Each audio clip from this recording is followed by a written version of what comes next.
Pracovný zošit Základné slová štúdia zo série Kľúč k vedomostiam. 8-ročný tretiak na základnej škole sa trápi. Rýchlo pribúdajú ďalšie množstvá všetkého, čo má vedieť. Väčšina z toho sa mu pribalí do už tak plného ruksaku s mätkou.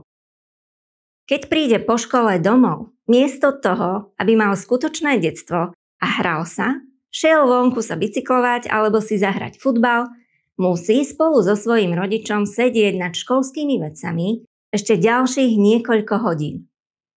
Ak ste sa našli vo vyššie uvedenom príbehu, bohužiaľ nie ste sami. Na Slovensku máme podľa oficiálnych štatistík jedny z najhorších výsledkov v základných zručnostiach našich žiakov. Každý tretí žiak má slabé výsledky v čítaní. Každý štvrtý má slabé výsledky v matematike.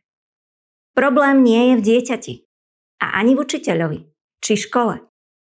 Pracovné zošity série Kľúč k vedomostiam majú v názve Učiť sa je zábava.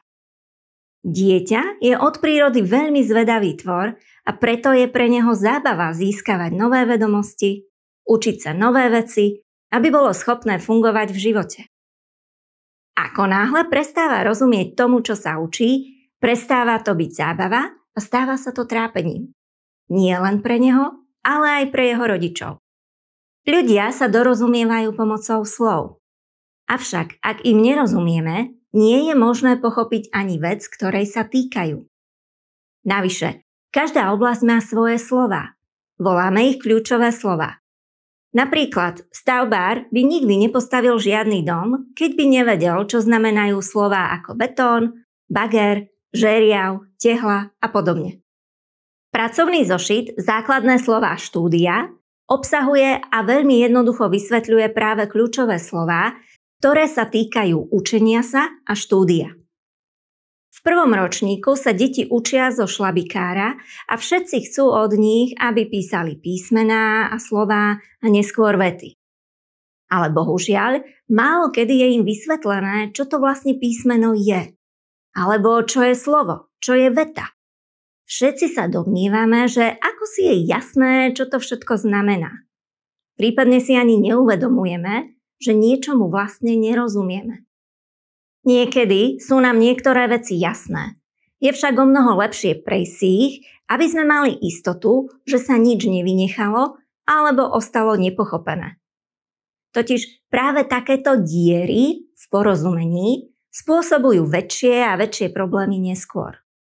Je to podobné, ako keď by dom nemal poriadne základy a čím by sme pridávali vyššie a vyššie poschodia, o to viac by sa celý začal triasť a nakláňať.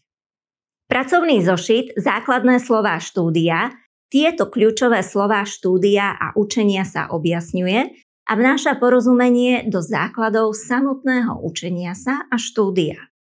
Preto je to aj prvý zošit z tejto série a je potrebné ho urobiť ako prvý.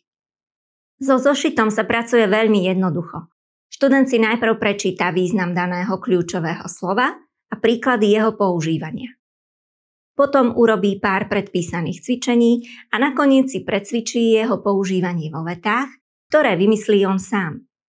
Pre všetky cvičenia sú pripravené veľké riadky a vypracováva ich priamo v pracovnom zošite. Rodič alebo učiteľ je iba prítomný a v prípade potreby dieťaťu pomôže.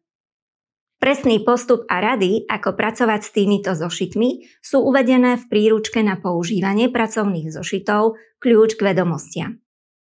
Pracovné zošity série Kľúč k vedomostiam sú pracovné zošity pre deti, ktoré vhodne doplňajú ktorýkoľvek šlabikár, učebnice matematika 1. ročník, matematika 2. ročník, matematika 3. ročník, ako aj matematika 4. ročník.